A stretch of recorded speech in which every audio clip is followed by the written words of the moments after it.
sampai kita tiba di sebuah tempat yang namanya Masjid Nurul Amal di Cibarusa. Sahabatku sekalian, mari kita saksikan. Kita akan ketemu di sini dengan panti rehabilitasi jiwa, di mana banyak sekali anak-anak dan orang dewasa yang sedang bermasalah mengalami gangguan kejiwaan. Kita akan mengadakan wawancara eksklusif dan kita akan berikan suatu ilmu yang bermanfaat nanti setelahnya. Mari kita saksikan sama-sama.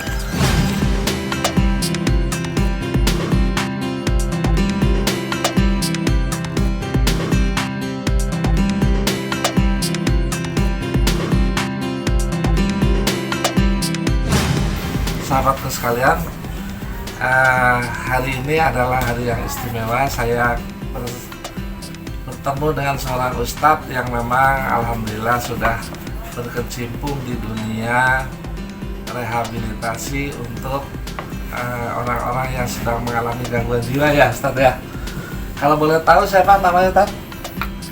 Ustadz Tatang, ya Ustadz Tatang. Dan ini kebetulan kita berada di lokasi di daerah Cibarusa, di daerah Bekasi, dan ini masjidnya namanya Nurul Amal. Nah, Nurul Amal ini artinya adalah cahaya amal, ya, cahaya kebaikan, cahaya perbuatan, sinar kebaikan. Ya, sinar kebaikan, ya, sinar yang bermanfaat. Sinar yang bermanfaat. Nah, betul. Marilah kita adakan sedikit wawancara dengan beliau, Ustaz Nanang. Kalau boleh tahu, Ustaz Nanang mulai di sini tahun berapa ya? 2007, alhamdulillah. Nah, selama ini kalau boleh tahu, yang dibina di sini untuk rehabilitasi jiwa ini orang-orang dari mana aja ya?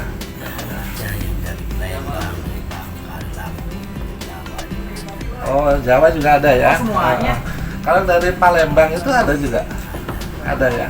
Alhamdulillah. Jadi udah lintas provinsi ya, sudah. Alhamdulillah. Kemudian rata-rata itu mereka usia berapa ya Bang ya? Yang mengalami gangguan? 25 ya. 25 ke atas ya. Terus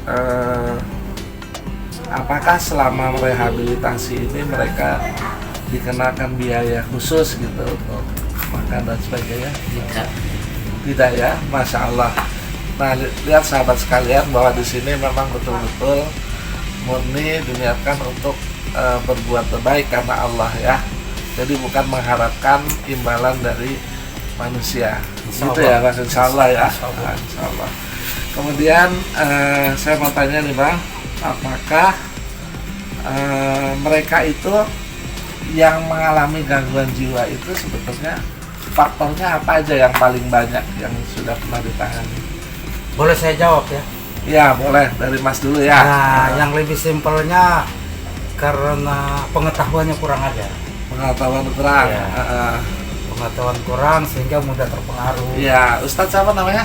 Hotma. Oh, Ustadz Hotma. Ya. Jadi simpelnya gitu aja. Pengetahuannya mungkin sekolah ada, tapi pengetahuannya kan kurang Ya. tentang bahaya-bahaya ini, bahaya narkotika, bahaya apa ya. Ya. Dan itu kan menjanjikan enak, Ya. sehingga terpengaruh lah gitu. Ya. Oh, ada narkoba ya, Ustadz Nana, Ustadz Tatang, apa lagi ya faktornya yang mungkin? Kadang keluarga. Keluarga. Apa itu yang bisa menyebabkan mereka mengalami gangguan? Kalau dari faktor keluarga ya. Kadang ribut-ribut atau mengenai ekonomi sehingga buat mereka ya broken lah begitu. Oh ya. Pusing atau masalah usaha lain lah selain ekonomi. Iya.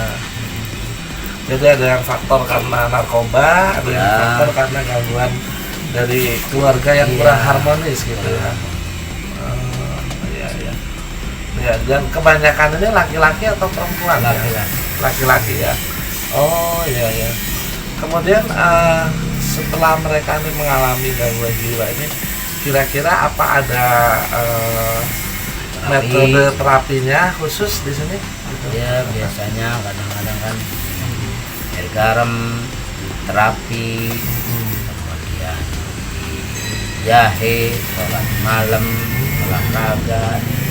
Oh ya, jadi ada terapinya khusus sholat malam itu juga punya pengaruh yang besar. Betul. Oh iya. Sholat 5 waktu. 5 waktu, tepat waktu ya. Iya. Gitu ya, Pak. Zikirnya juga kan. Penenangan jiwa. Iya, kalau gitu jahe dan herbal itu juga punya pengaruh efek Ya, yang bagus juga. kadang herbal lain apa misalnya ya daun-daun apa misalnya daun ketepeng lah atau daun apa namanya itu kecil beling lah. Iya. Ya, jadi selain ada terapi jiwa berupa sholat malam, sholat tepat waktu, ya juga ada terapi-terapi seperti herbal gitu ya. Nah, kemudian di sini apakah yang persentase sembuh itu kira-kira berapa persen itu, Pak Bapak? Dari misalkan ada 10 yang sembuh berapa gitu? Saya yang jawab lah itu ya. Oke, dulu ente dulu dah. Iya. Kalau sembuh, Allah yang nyembuhkan. Jadi sebetulnya semuanya itu sembuh. Karena dari terapi sholat itu Allah mengabulkan permohonan mereka, sehingga mereka sembuh. Cuman begitu dia keluar dari sini, terpengaruh lagi. Ada pengaruh lagi. Iya. Itu karena pengaruh dari teman-temannya atau Iya, lingkungannya. teman-temannya lingkungan sana lah ya. Oh iya, berarti dia harus lepas betul dari lingkungan Iya. narkoba itu Iya. mungkin ya, dari situ. Oh iya. Ya, kalau Ustadz Tatang gimana ininya? Ya sebagian besar insya Allah kalau mereka ada kemauan sendiri banyak yang berubah ya baik. Cuman kadang-kadang ya beberapa persen juga ada yang gitu kalau tidak dari kemauan sendiri berat juga.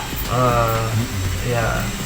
Jadi beberapa faktor yang menghalanginya diantaranya itu bukan kemauan sendiri tapi paksaan atau ajakan anjuran orang lain atau orang tua lah atau saudara gitu.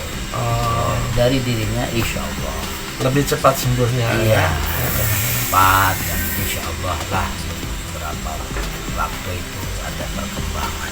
Oh gitu. Nah, yang pernah Ustadz Tatang alami ini yang paling ekstrim ya, yang paling atau aneh gitu dan mungkin unik gitu ya. Itu penyakit jiwa apa nih yang pernah ditangani selama ini? Ya banyak gangguan dari syaraf-syaraf mungkin akibat dari narkotika atau misalnya ya tidak keharmonisan keluarganya, bisa ngamuk prosesnya kan ya. Ngamuk ya. Ada nggak yang pengaruh kayak misalkan dia pernah hutang atau ilmu gitu, ilmu ada pengaruh ya. ada nggak seimbang antara jiwa atau fisiknya kuat sarafnya otaknya bisa itu kejiwaannya. Iya.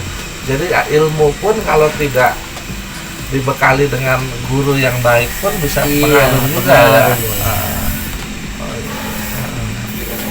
Betul. Luar biasa ini. Terus buat Bang Hotma, kira-kira kalau untuk terapi narkoba ini yang paling efektif itu pakai apa nih biasanya? Yang pertama yang paling efektif pertama itu tobat. Tobat dulu ya. Iya. Ini menarik nih, tobat nih. Kenapa? Karena makhluk ini kan ciptaan Allah. Ya. Kita keluar dari lingkaran Allah ya kan? Iya. Akhirnya jalan satu-satunya yang pertama itu harus di dalam dirinya dia bertobat kepada Allah. Iya betul. Jadi jiwanya ini harus tobat dulu ya. Iya. Niat untuk betul-betul melepaskan diri dari itu. Iya. Luar biasa ya. Terima kasih. Oke, mungkin ada hal lain yang perlu saya tanyakan sedikit. Tadi metodenya sudah, penyembuhannya ya, terus kemudian kalau anak ini dinyatakan sembuh ini biasanya apa ciri-cirinya gitu. Dia sudah mau ibadah, kemudian interaksi dengan saudara-saudara udah bagus, Ya. sama solehnya mau, ya, di dalam berbicaranya sudah normal lah seperti biasa, Ya. nggak ngawur, nggak ngalor gitu. Oh gitu ya. Jadi memang sudah betul-betul kelihatan ya dari segi raut mukanya, Ya. wajahnya, Dari perilakunya. perilakunya. Oh ya. Baik, terima kasih Ustadz Tatang dan Ustadz Hotma atas wawancara eksklusif ini. Semoga nanti kita akan bisa menyimpulkan sama-sama tentang hal dari wawancara yang sudah kita buat sekarang ini. Terima kasih. Assalamualaikum warahmatullahi wabarakatuh. Waalaikumsalam.